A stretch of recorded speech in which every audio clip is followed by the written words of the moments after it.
नमस्ते बच्चों। कक्षा 8 विषय विज्ञान और लेसन है छठा, दहन और ज्वाला।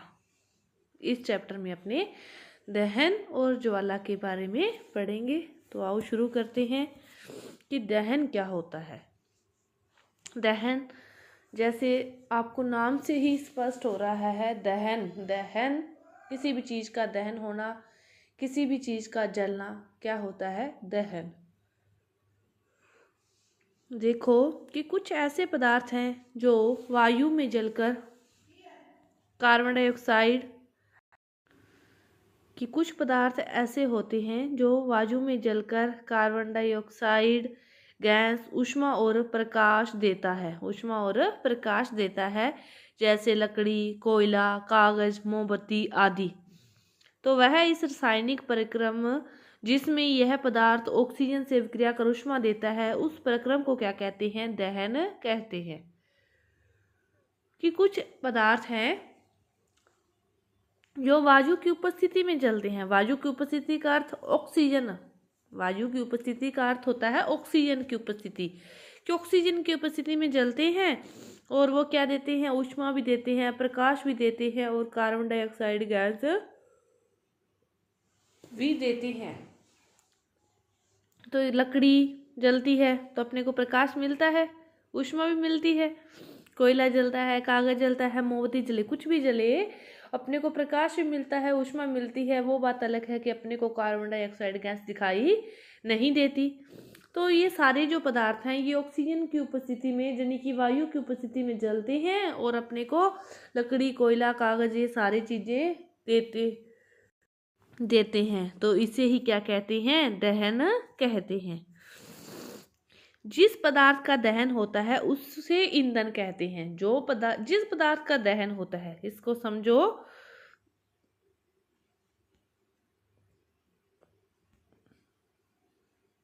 जिस पदार्थ का दहन होता है उससे क्या कहते हैं, ईंधन। दहन किसका हुआ, लकड़ी का क्या हुआ, दहन। कोयले का क्या हुआ, दहन। कागज का, मतलब जो चीज जली, दहन का अर्थ है जो चीज जली, जो चीज जली उसका क्या हुआ, दहन हुआ, तो उसे क्या कहते हैं, ईंधन कहते हैं। उसे क्या कहते हैं, ईंधन कहते हैं। इसने ये कहा ना, जिस पदार्थ का दहन होता है उसे क्या कहते हैं, ईंधन कहते हैं। ईंधन किसी भी रूप में हो सकता है, ठोस रूप में भी हो सकता है, द्रव रूप में भी हो सकता है, गैस रूप में भी हो सकता है। अब आप सोचोगे द्रव और गैस रूप में कैसे, तो जो CNG और LPG होती है ये किस रूप में होती है, गैस रूप में होती है। ये भी तो जलती है, इसका भी तो दहन होता है। तो ये भी तो क्या है, ईंधन ही है। द्रव रूप में पेट्रोल, डीजल, ये मिट्टी का तेल, तो ये सारे किसके अंतर्गत आ गए, द्रव रूप में आ गए। तो ये सारे भी क्या हैं, जलते हैं, तो इनका भी क्या हुआ, दहन हुआ। तो ये क्या कहलाए, ईंधन कहलाए। तो ईंधन किसी भी रूप में हो सकता है, ठोस रूप में भी हो सकता है, द्रव रूप में भी हो सकता है और गैस रूप में भी हो सकता है। यही कारण है कि जब किसी व्यक्ति के वस्त्र आग पकड़ लेते हैं तो आग बुझाने के लिए व्यक्ति को कंबल से ढक दिया जाता है। क्यों ढक दिया जाता है, क्योंकि जलने के लिए किसकी आवश्यकता होती है, ऑक्सीजन की आवश्यकता होती है। और जब उस व्यक्ति को कंबल से ढक दिया जाएगा तो उसके अंदर के भाग में फिर ऑक्सीजन की क्या हो जाएगी, कमी हो जाएगी। उसका वायु से संपर्क क्या हो जाएगा, टूट जाएगा। तो आग क्या हो जाएगी, बुझ जाएगी। कि जलने के लिए मेन आवश्यकता है, सबसे जरूरी, वो किसकी होती है, ऑक्सीजन की होती है। दहन समझ गए, ईंधन समझ गए। जिस पदार्थ का दहन होता है उसे क्या कहते हैं, ईंधन कहते हैं। और ईंधन के कितने रूप होते हैं, ठोस, द्रव, गैस रूप में हो सकता है। और दहन के लिए किसकी आवश्यकता होती है, ऑक्सीजन की। और जब किसी जलते हुए व्यक्ति के ऊपर कंबल से ढकते हैं तो वो क्यों ढकते हैं, क्योंकि उसका वायु से संपर्क टूट जाए, उसका ऑक्सीजन से संपर्क टूट जाए और उसके अंदर के भाग में ऑक्सीजन की कमी हो जाए और उस व्यक्ति की क्या हो जाए, सुरक्षा हो जाए, इसलिए उसे कंबल से ढकते हैं। दहन के लिए सबसे जरूरी आवश्यकता किसकी है, ऑक्सीजन की। इसके बाद देखो ज्वलन ताप, कि विभिन्न प्रकार के ईंधन है वो विभिन्न ताप पर आग पकड़ते हैं। सभी का ताप अलग है। कि आप किसी लकड़ी को जलाओगे तो आपको टाइम लगता है, CNG को जलाते हैं तो थोड़ी सी दूरी से ही वो लाइटर या माचिस की सहायता से आप जैसे ही गैस का बटन ऑन करके उसको जलाने की कोशिश करते हो तो थोड़ी सी दूरी से ही वह आग पकड़ लेता है। इसी तरह मिट्टी, पेट्रोल, वो थोड़ी सी दूरी से ही आपके हाथ से वो जैसे ही आपके हाथ में चाहे माचिस है चाहे कुछ भी है, उसकी सहायता से आप पेट्रोल डीजल को जलाते हो ना, तो थोड़ी सी दूरी पर होती ही वो पटाख से आग निकलती है ना, तो ये उसका ज्वलन ताप क्या होता है, उसी पर निर्भर करता है कि विभिन्न प्रकार के ईंधन के सभी के ताप क्या होते हैं, अलग अलग होते हैं। तो वह न्यूनतम ताप जिस पर कोई भी पदार्थ जलने लगता है, वह न्यूनतम ताप जिस पर कोई भी पदार्थ जलने लगता है वह क्या कहलाता है, ज्वलन ताप कहलाता है। और कोई ईंधन पदार्थ तब तक आग नहीं पकड़ सकता जब तक उसका ताप उसके ज्वलन ताप से कम रहता है। वह उसके ज्वलन ताप से कम ताप होगा ना तो वह आग नहीं पकड़ेगा, तो उसी ताप पर वह आग पकड़ेगा जो उसका ज्वलन ताप है। किसी पदार्थ के दहन के लिए उसका ताप उसके ज्वलन ताप तक पहुंचना क्या होता है, आवश्यक होता है। उसका ताप उसके ज्वलन ताप तक पहुंचना आवश्यक होता है। ज्वलन ताप नाम से ही देखो, ज्वलन जलने के लिए, ताप तापमान, कि उसके जलने के लिए जो तापमान की आवश्यकता होती है वह न्यूनतम ताप ही क्या कहलाता है, ज्वलन ताप कहलाता है। उससे कम ताप पर कोई भी ईंधन आग नहीं पकड़ता। कम से कम उतना ताप होना जरूरी है जितना उस ईंधन का ज्वलन ताप होता है। ज्वलनशील पदार्थ, जलने वाले पदार्थ, आसानी से समझ रहे हो ना, जलने वाले पदार्थ। तो जिन पदार्थों का ज्वलन ताप बहुत कम होता है और जो पदार्थ बहुत ही आसानी से आग पकड़ लेते हैं, जो पदार्थ बहुत ही आसानी से आग पकड़ लेते हैं वे क्या कहलाते हैं, ज्वलनशील पदार्थ कहलाते हैं। उदाहरण पेट्रोल, एलपीजी, अल्कोहल आदि। तो ये सारे क्या कहलाते हैं, ज्वलनशील पदार्थ कहलाते हैं।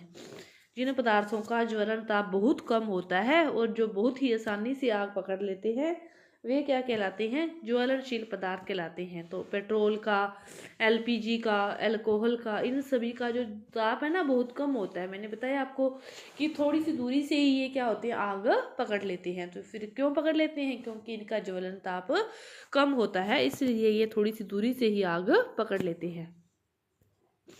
अब देखो हम आग पर नियंत्रण कैसे पा सकते हैं, कैसे पाते हैं कि हम अक्सर घरों, दुकानदारों, कारखानों में आग लगते देखते हैं जिससे जन धन की काफ़ी क्षति हो जाती है। तो ऐसी स्थिति में हम आग को नियंत्रित करना आवश्यक हो जाता है।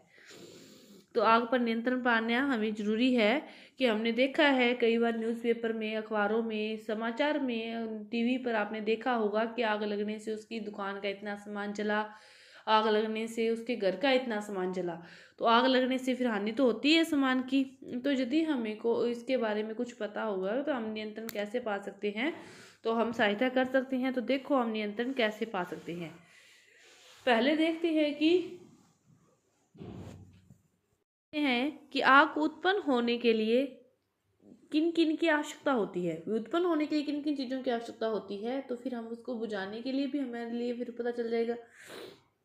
ईंधन की, वायु की, ज्वलन ताप की, 3 चीज़ों की आवश्यकता होती है आग को उत्पन्न होने के लिए। ईंधन की, वायु की, ज्वलन ताप की, इन तीनों की उपस्थिति होगी तो ही क्या होगा, आग उत्पन्न होगी। और तीनों में से एक भी अनुपस्थित है तो आग उत्पन्न नहीं होगी।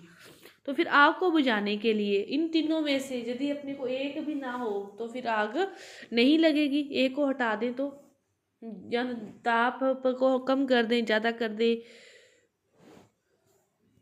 को या फिर ऑक्सीजन को, तीनों में से एक चीज़ भी कम ज़्यादा होती है तो फिर आग नहीं लगेगी या फिर आग बुझ जाएगी। देखो जो जल है ये सबसे अधिक प्रचलित अग्निशामक है। कि आपने कभी भी देखा होगा कहीं भी आग लगी है सबसे पहले लोग क्या कहते हैं, पानी लेकर आओ। आग के ऊपर अपने क्या करते हैं, पानी डालते हैं। क्यों डालते हैं, क्योंकि यह है आग बुझाने का कार्य करता है। अग्निशामक का अर्थ है कि यह आग को कंट्रोल करने का कार्य करता है। लेकिन यदि यही आग किसी विद्युत उपकरणों में लगी हो तब हम इस पानी का यूज नहीं कर सकते। हम इस पानी का यूज 2 जगह नहीं कर सकते। एक तो यदि आग विद्युत उपकरणों में लगी हो और दूसरा यदि आग किसी तेल वाले भंडारों में लगी हो तब हम पानी का यूज नहीं कर सकते। विद्युत उपकरणों में तो हम इसलिए पानी का यूज़ नहीं कर सकते क्योंकि पानी क्या है, विद्युत का चालक है। तो जो वहाँ पे और आग को कंट्रोल करने के लिए लोग खड़े हैं तो उनकी जान को भी खतरा हो सकता है पानी से, क्योंकि इसके अंतर्गत से विद्युत का चालन होने लग जाता है। कहने का मतलब है कि करंट आ सकता है।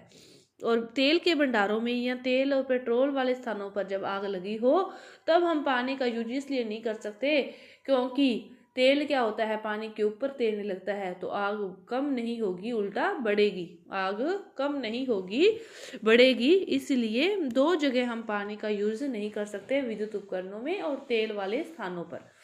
समझ गए होंगे आप इस बात को? नहीं, बाकी हर जगह के लिए जल क्या है, सबसे अधिक अग्निशामक है। इन स्थानों पर विद्युत उपकरणों में और तेल वाले भंडारों में जब पानी का यूज नहीं करेंगे तो आप सोच रहे होंगे कि इन स्थानों पर हम किसका यूज करें। तो इन स्थानों पर रेत का यूज किया जा सकता है, बालू रेत का यूज इस स्थानों पर किया जा सकता है। विद्युत उपकरणों में और पेट्रोल में लगी आग बुझाने के लिए कार्बन डाइऑक्साइड एक अच्छा अग्निशामक है, रेत का भी और कार्बन डाइऑक्साइड का। ऑक्सीजन से भारी होने के कारण CO2 आग को कंबल की तरह लपेट लेती है। देखो, ऑक्सीजन को ये हटा देती है और CO2 कंबल की तरह आग को लपेट लेती है, तो इसलिए इसका यूज किया जा सकता है। इससे ईंधन और ऑक्सीजन के बीच का जो संपर्क है वो क्या हो जाता है, टूट जाता है। ईंधन और इसके बीच का जो संपर्क है वो क्या, टूट जाता है। और इसीलिए कार्यालयों और व्यावसायिक जगहों पर CO2 से भरे सिलेंडर रखे जाते हैं। आपने देखा होगा कि CO2 से भरे सिलेंडर टंगे हुए बड़े कार्यालयों कारखानों में रखे जाते हैं, क्योंकि उसको छोड़ने से वो क्या कर देती है, CO2 O2 की उपस्थिति को कम करके आग को बुझाने में कंबल की तरह कार्य करती है। सिलेंडरों में क्या होता है, उच्च दाब पर CO2 द्रव के रूप में रहती है। उच्च दाब पर जो CO2 है वो किस रूप में रहती है, द्रव रूप में रहती है। और सिलेंडर से छोड़े जाने पर CO2 बहुत अधिक फैलती है और ठंडी हो जाती है। इस प्रकार ये आग के चारों ओर घेर लेती है और ईंधन के ताप को भी नीचे ले आती है। अतः यह एक उत्तम अग्निशामक है। CO2 क्या है, एक उत्तम अग्निशामक है। CO2 जो भी आपने कभी देखे हैं, आगे से देखोगे तो आपको पता चल जाएगा कि इसको क्यों रखा जाता है भरकर। इसको द्रव रूप में भरकर रखा जाता है ताकि यदि कोई भी भविष्य में इसकी जरूरत पड़े तो इसको छोड़ दिया जाता है और ये उसके चारों तरफ जाकर उसके एक तो ताप को कम कर देती है, एक ऑक्सीजन की उपस्थिति को क्या कर देती है, कम कर देती है। तो दोनों को कम करने से आग क्या हो जाती है, फिर कंट्रोल में आ जाती है। दहन के प्रकार। दहन के प्रकार में देखो कि कुछ ईंधन जैसे लकड़ी, कागज, मोमबत्ती, कोयला आदि का दहन तो सामान्य दर से होता है। लकड़ी का दर, कोयले का हो चाहे किसी का हो, एक सामान्य दर से होता है। दहन के प्रकार में देखा आपने कि जो लकड़ी है, कागज है, मोमबत्ती है, कोयला है, इनकी दर है वो क्या होती है, जलने की सामान्य होती है। परंतु जब हम जलती हुई माचिस की तीली या गैस लाइटर को रसोई में गैस स्टोव के निकट लेके आते हैं तो फिर वो क्या होता है, तेजी से एकदम से जलने लगता है ना। तो फिर उनमें क्या होती है, जलने की दर क्या होती है, ज़्यादा होती है। इनकी तो सामान्य होती है, उनकी क्या होती है, ज़्यादा होती है। वे क्या होते हैं, ऊष्मा और प्रकाश उत्पन्न करते हैं। सभी ही करते हैं ऊष्मा और प्रकाश उत्पन्न। तो फिर ये तो सामान्य दर के हो गए, लकड़ी, कोयला, मोमबत्ती। और जो ये स्टोव और गैस हो गए, ये फिर क्या हो गए, जल्दी से जलने लगते हैं। तो ये किसके अंतर्गत आते हैं, फिर ये तीव्र दहन के अंतर्गत आते हैं। तो श्वेत जो फास्फोरस जैसे कुछ पदार्थ हैं वो कमरे के ताप पर वो क्या होते हैं, स्वतः ही जल उठते हैं। कमरे के तापमान पर फिर वो क्या होते हैं, स्वतः ही जल उठते हैं। तो फिर ये किसके अंतर्गत आते हैं, तो ये स्वतः दहन कहलाता है। जब उनको किसी भी चीज़ की आवश्यकता ही नहीं होती, बस एक ताप की आवश्यकता होती है कि कमरे के ताप पर वह जलने लगते हैं, तो इस प्रकार के दहन को क्या कहते हैं, स्वतः दहन कहते हैं। क्या कहते हैं, स्वतः दहन। तीव्र दहन जो जल्दी से जलने लग जाए, सामान्य जो आराम से जलता है, और जो खुद जल जाए वो क्या कहलाता है, स्वतः दहन कहलाता है। और स्वतः दहन का उदाहरण क्या है, फास्फोरस, श्वेत फास्फोरस। और सफेद फास्फोरस को फिर इसीलिए किस में डुबो कर रखा जाता है, पानी में डुबो कर रखा जाता है। इसे नहीं रखा जाता, सामान्य बाहर नहीं रखा जाता। और सोडियम को किस में डुबो कर रखा जाता है, मिट्टी के तेल में डुबो कर रखा जाता है, क्योंकि वह पानी से भी क्रिया कर लेता है। तो श्वेत फास्फोरस स्वतः दहन का उदाहरण है। जब हम पटाखों को जलाते हैं तो एक आकस्मिक अभिक्रिया होने से ऊष्मा, प्रकाश और तेज ध्वनि पैदा होती है। जब हम पटाखों को जलाते हैं तो एक आकस्मिक क्रिया होती है, जल्दी से क्रिया होती है, अचानक क्रिया होती है और उससे ऊष्मा, प्रकाश और तेज ध्वनि पैदा होती है। और इस अभिक्रिया में क्या होता है, विस्फोट कहलाती है। यह अभिक्रिया क्या कहलाती है, विस्फोट कहलाती है। और पटाखे पर दाब डालने पर भी विस्फोट हो सकता है। यह प्रक्रिया क्या कहलाई, विस्फोट कहलाई। क्यों कहलाई, क्योंकि ये बहुत फास्ट और अचानक हो जाती है। तो ये किसके अंतर्गत आती है, विस्फोट के अंतर्गत आती है। हमने अक्सर कागज, लकड़ी या मोमबत्ती को जलते हुए देखते हैं। तो ये सभी पदार्थ क्या है, आग की लपटों के साथ जलता है। ज्वाला है, ज्वाला के बारे में पढ़ रहे हैं। तो हम क्या करते हैं कि सब कागज, लकड़ी, मोमबत्ती को जलते हुए देखते हैं। तो ये सभी पदार्थ क्या है, आग की लपटों के साथ जलते हैं और इसी आग की लपटों को क्या कहते हैं, ज्वाला कहते हैं। ज्वाला आग की लपटों को ही कहते हैं। ज्वाला किसे कहते हैं, आग की लपटों को ही। और दहन के समय जो पदार्थ वाष्पित होते हैं वे ज्वाला का निर्माण करते हैं, परंतु लकड़ी का कोयला वाष्पित नहीं होता और कोई भी ज्वाला नहीं देता। जो लकड़ी का कोयला है वह वाष्पित नहीं होता और वह किसी भी प्रकार की ज्वाला नहीं देता। ज्वाला किसे कहते हैं, आग की लपटों को ज्वाला कहते हैं। किसी भी ईंधन के दहन का दिखाई देने वाला गैसीय लौ को ज्वाला कहा जाता है। किसी ईंधन के दहन का दिखाई देने वाला गैसीय जो लौ है उसी को क्या कहा जाता है, ज्वाला कहा जाता है। ज्वाला किसे कहते हैं, आग की लपटों को ही ज्वाला कहते हैं। देखो मोमबत्ती की ज्वाला के विभिन्न क्षेत्र दे रखे हैं। भी हर किसी की ज्वाला के होते हैं, एक बाह्य क्षेत्र, एक आंतरिक क्षेत्र बिल्कुल, और एक मध्य क्षेत्र। ये आंतरिक क्षेत्र है बिल्कुल, ये क्या है, मध्य, और ये क्या है, बाह्य क्षेत्र। तो इस ज्वाला है, मोमबत्ती की बाहर अपने को जलती हुई दिखती है, उसे ही क्या कहते हैं, ज्वाला कहते हैं। और ज्वाला के विभिन्न क्षेत्र आपको दिखा दिए गए हैं, 3 क्षेत्र बताए गए हैं, बाह्य, मध्य और आंतरिक। अब देखो इस तीनों में क्या होता है। जो बाह्य क्षेत्र होता है यह ज्वाला के पूर्ण दहन का क्षेत्र है। यह ज्वाला के पूर्ण दहन का क्षेत्र है और यह नीले रंग के प्रकाश के साथ जलता है और यह ज्वाला के सबसे गर्म भाग होता है। यह ज्वाला का क्या होता है, सबसे गर्म भाग होता है। बाह्य क्षेत्र क्या होता है, सबसे गर्म भाग। मध्य क्षेत्र उससे कम गर्म होता है और आंतरिक क्षेत्र सबसे कम गर्म होता है। तो ज्वाला के बारे के इन क्षेत्रों के बारे में अपनी अगली वीडियो में करेंगे। ये आपकी जो आधा जो पार्ट था ये पूरा हुआ। धन्यवाद।